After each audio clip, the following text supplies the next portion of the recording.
What do you want to do? What do you see yourself doing where you are settled and you're happy? Like you said you used to sing in a restaurant or in Times Square? In Times Square. Was it in a restaurant? It's a restaurant pub set up, and they had a stage going. There were people coming in. It was on 42nd Street, so there were a lot of like traffic from tourists or expats. What would be your typical performance or days? Like evening, one set, 1 hour? I want to go on tour. I love music. Yeah. I could do that every day. I could definitely be on the road, and I think what would keep me. I love writing. I write my own stuff, and I want to be on the road one day, and I want to tour. As for now, it's hard getting there. I did do the restaurants in New York. And I do a lot of online content. Yeah. What's your favorite music? What do you listen to? Oh God. John Bellion. I don't know who else. I'm trying to think. Do you listen to rap music? Do you listen to South African quieter music? Do you listen to jazz? Because that's where you're gonna get your collaborations. From right? No, I get that. People that you might help you get closer. Speaking of South African terms. Man, I don't know.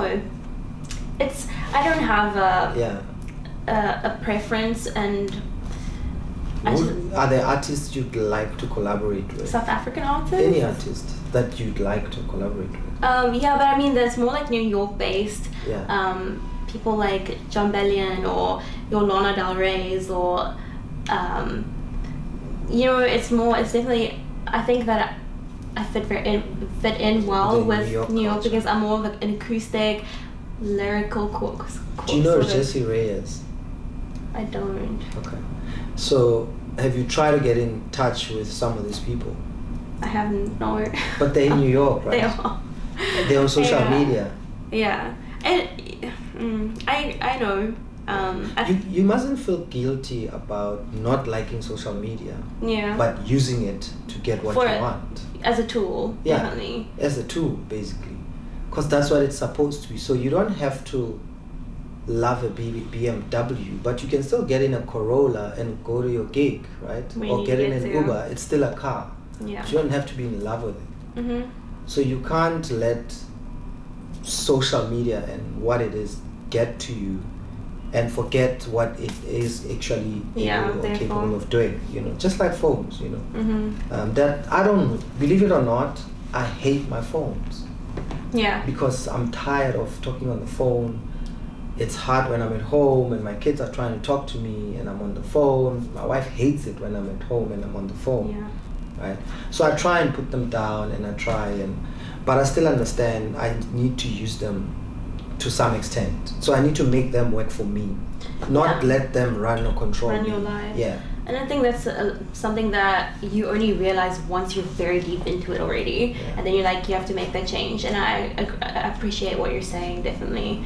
I think I'm saying I think it's part of finding out who you are and where you fit in. Yeah.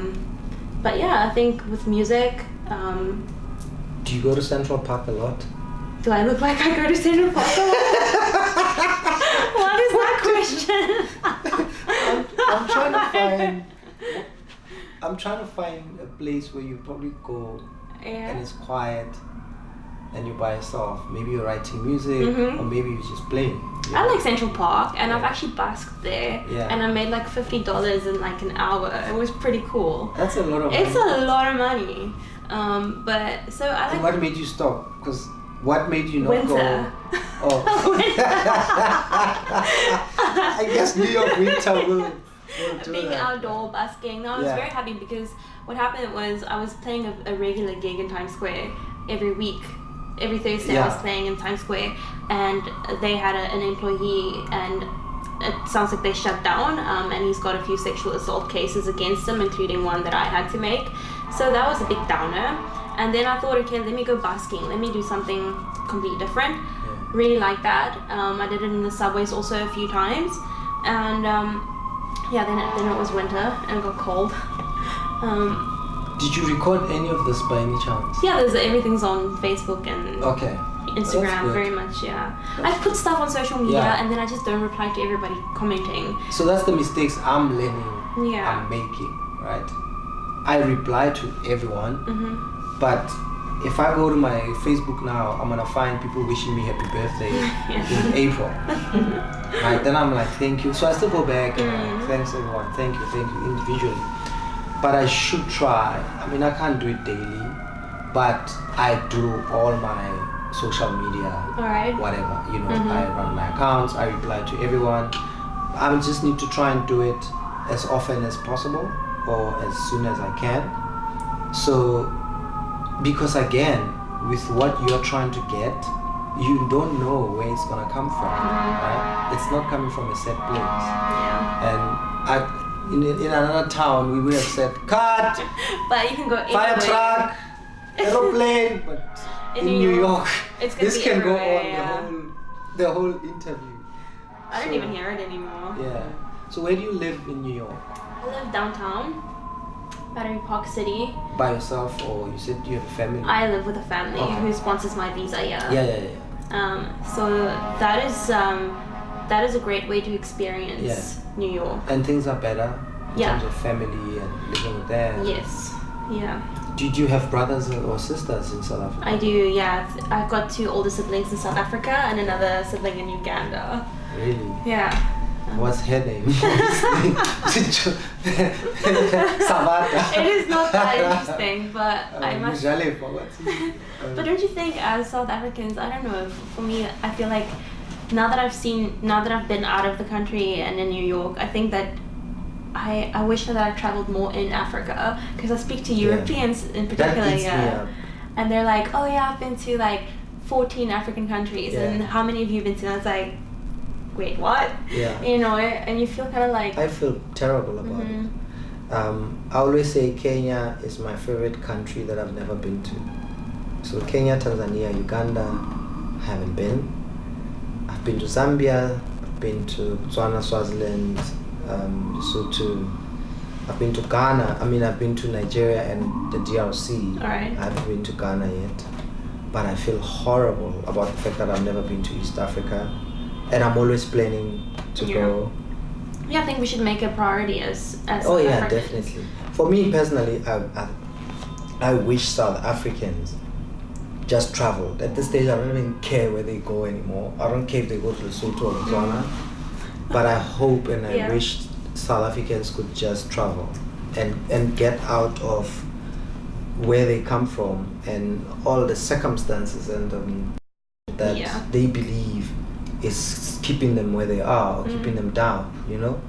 And then come out, because other people are having it worse somewhere else and are able to come out of it, right?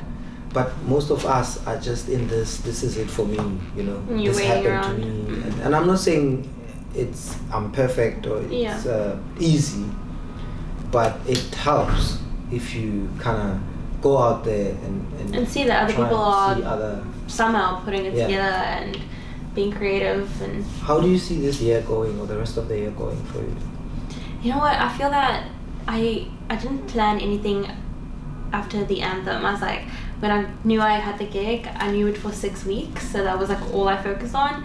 And I feel like things will work itself out in terms of where I'm supposed to be.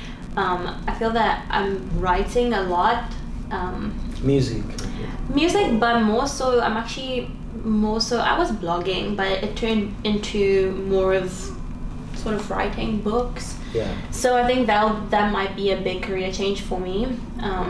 But this is also New York, where you can work 4 jobs. I went jet skiing the other day, and now I think I want to be a jet ski instructor. It was so much fun. How many jobs have you done since you came to New York? Busking, sang in a restaurant. Yeah. It's hard for me to think about. It's hard for me to think about it as jobs when it's something you enjoy. But a couple, I mean, the babysitting and was the big thing, mostly because it gave me like somewhere to stay with the sponsored visa.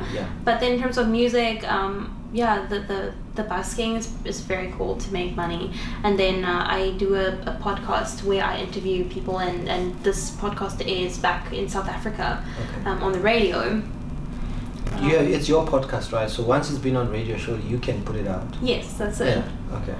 Yeah. So it's available. So that it's available. Yeah, and it was a great way to meet people, meet New Yorkers. Yeah. I like speaking to people about the different industries they work in, figure out why they're in there, what it took, and.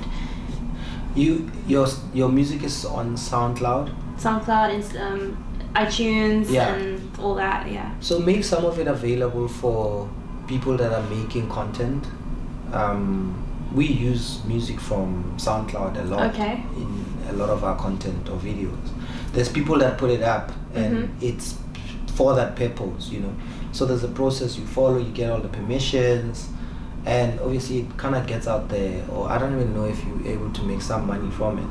But it could go viral if it's heard by the right person, or if it's in a cool video, and if it's the background in a cool video. Yeah. So don't forget ways. your dream, you know, what you want to do. But you look very young to me, so I'm a baby. You've got tons of time. I'm a baby. I'm, half man, half comic. I'm 20 years doing stand-up comedy. And half man, half comic because I've been doing it half my life. So, 40. You know, you look like you're just above half my age. Yeah. So you got time. It's a little messy in your 20s, but I think it's very messy. So since that date didn't work out, did you find out how many people are in South Africa? What's the population of South Africa? I googled it, but I forgot already. It's about 55 million. It is. Yeah, it goes up and down. We don't know officially really, but it's around there. Have you been on a lot of dates? Yes. How many were successful or like? I mean, I'm saying yes, but not crazy amounts. I think less in South Africa. I don't like American guys. They just don't do it for me. It's cool meeting European guys in America. Okay. They're very interesting and they're well traveled, and a lot of them have been to South Africa. But it's funny because a lot of people also say if you're dating in America that, oh, are you trying to get married? And like I'm very determined that, you know, if I wanted to stay, I could do it on my own terms. Yeah. Not get married and then have a visa. Yeah. Okay. But yeah, it's cool meeting new people. Yeah. Awesome, man. Have fun. You sound like you have a better life here. Yeah. Do you think a lot more South Africans should try New York? I think yes. Try anything. Yeah. Even for a little bit, and more so not because it's New York and not because I don't like South Africa. I love it very much and I'm very proud to be South African, but I think, you know, politics aside, security aside, every person should at least once leave their home, leave the family, leave your job, and leave your comfort zone. Yeah, and just go figure out what else is out there. So when I did my show here last year, part of the reason was in May I was shooting a TV show, It's Okay We're Family, for SABC 3, and one of those days I ended up being rushed to hospital because I was running on empty with all these things that I do in my life, right? And the doctor basically said, if you don't stop, you're gonna die in 3 months. You're gonna have a heart attack. So I had booked shows, including a Black Only comedy show then, June last year. So what I did, I cancelled the one was June 3rd, I think, or 10th, or whatever. And I had scheduled a June, end of the month in Cape Town, cancelled it. We had booked the Apollo Theatre in London, August 18th, cancelled it. So I took 3 months off. Yeah. But June, July, August last year, when you saw me, when I ended up doing a show at Caroline's, performed in Montreal just for laughs, opened for Tom Segura, one of my favorite comics, performed at the Comedy Cellar so many times. None of it was planned. Probably the best time I've had in my life in a long time. Crazy. My wife and kids came, drove to Disney World, like 2-3 days of driving. It's driving for the first time in America, you know. So take time, because you've got time. right? Yeah. And like you said, I can't forget about my bonds and, and car payments, but I know exactly what you're saying. People think it's about money. I'm probably still paying for those trips because I wasn't making a cent, and I was living in America for 3 months, and I brought my wife and kids as well. So you could imagine, right? So I was spending a lot of money, but it wasn't, for me, that was not a priority. Money can be made. I believe money can be made, right? For me, I don't think it's not the hardest thing in life. Money can be made. There's ways of making money, whether it's legal or illegal, money can be made, right? So I'm glad you're right by saying, but your experience and your story, I don't know how often or how much in detail you talk about it. You should talk about it more. And definitely a lot of young girls in South Africa, even boys, but a lot of young South Africans probably need to hear your story, because you've got a story that's got I don't want to say happy ending because it's not over, but definitely where you are now, you are on your way to a much happier and better place than where you've come from. And especially because you are not black to say, but your experience, literally, you sound like you're a traumatized black girl from South Africa that grew up in the worst conditions. It's funny. You know what I mean? I mean, it's really great having this conversation, because I feel that I can't always say these things out loud, and I think it sometimes, and it's very important to me to. Why also with the World Cup, not the World Cup, the rugby thing. Anthem. When People magazine interviewed me, I didn't say, "Oh my God, this is so amazing." I said, "This is my story, and it wasn't so great." And because I wanted people, our kids, to read that and know that it gets better. I think high school is a horrible place. I didn't think that I was gonna get anywhere. I didn't like it, and it gets better. That was my big thing to say. It gets better. Well, hopefully something comes out of. To say something. Yeah, go ahead. I wanted to tell you that I've taken taxis many times. I just really wanted to say that. I'm very familiar with Noor.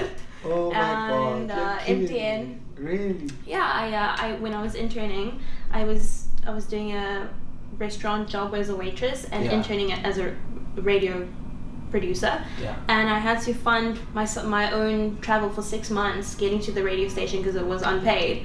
So anyway, I'm just putting it out there that I've taken the taxi many times, and I know that.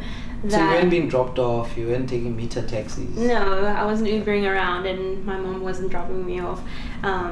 And I just think that, people see one thing, they see Lyla, and it's not about me, it's an example that you don't always know where that person comes from. And, I thought it was cool, I was, being in South Africa, it's cool to experience different cultures and different ways of life and all that. But, I've seen how hard it can be for somebody in your 20s. All you want to do is go and follow your career, and you're walking around trying to get a taxi. And I mean, it was particularly hard because I was white, so sometimes, it wasn't the easiest thing for me to go in. Did people look at you strange? Yeah, and I mean, the harassment is there, but it's there for black girls as much as it was there for me. But I feel that, I'm stronger because of it, and anybody who has to do that before they can own a car, I understand the value of having a car. Yes, yeah. Wow. So I can relate to that, and it gets better. Do you use the subway a lot? Do you take taxis? Both. Both, yeah. I mean, the subway is faster sometimes. Yeah. So it's not like as much of a thing. I used to hate walking. If somebody said, "Let's go for a walk," no, because I walked. Is that why you snapped at me after asking about Central Park? No, I see walking as you're poor. You're walking. Yeah. And it's, and. Which is what, it's funny enough now, people are making those comments because the new president, South Africa, Cyril Ramaphosa, has been doing a whole running and jogging and walking stuff. And some people are saying to him, well, at least when black people sit like this, they're like, it's a bit not so cool. It looks cool, it's healthy, but it's like you're selling this thing of let's go jogging and stay healthy, but black people walk every day. It's not a fun thing. It's not a fun thing for them. It's almost, so it's interesting how you say you hate. Yeah. You hated walking. I think our history and what we've had to grow up with, it's hard to get over those things as you grow up, and it's great if you can, but it takes time. Do you follow the politics in America? Not at all. Oh. Not at all. No. Okay. I've never been into that. Yeah. Especially with my upbringing, I just saw the worst sides of everything, and it's kind of like, I know you have to stay. I think the only time I watch it is when I watch it on Trevor Noah's show. Okay. He makes me laugh about it, so of course I watch that. But you definitely need to talk to more people. Definitely talk to South African young people or young girls and boys about your story, because you can imagine how many people are in your position. Yeah. Trying to come out or struggling to come out, and you never know. Your inspiration. You could be writing books. I think you have a huge opportunity in front of you somewhere, definitely. Just from what you've experienced already. Yeah. Wasn't the best experience, but you are coming out of it, or you've come out of it, and I think you're gonna start winning soon. I think I should just go by the name of Spunky Lay. Maybe that would give me more attention. They'll put me on the cover of You, and Spunky. I get some attention and I can tell my story. Spunky. Where's Spunky? Well, ladies and gentlemen, that was Spunky. Another episode of another vlog or another episode of South Africans living in ... New York. My name is David Gao. This was Lyla Ile, and it was an amazing episode. Thank you. It was fun. Thank you for coming. Yeah, it was great. I should have asked you to bring your guitar. Yeah, next time. Yeah, next time we collaborate. Next time. I'll play your show, you play my show. That's cool. Yeah. Awesome. We'll go to Central Park.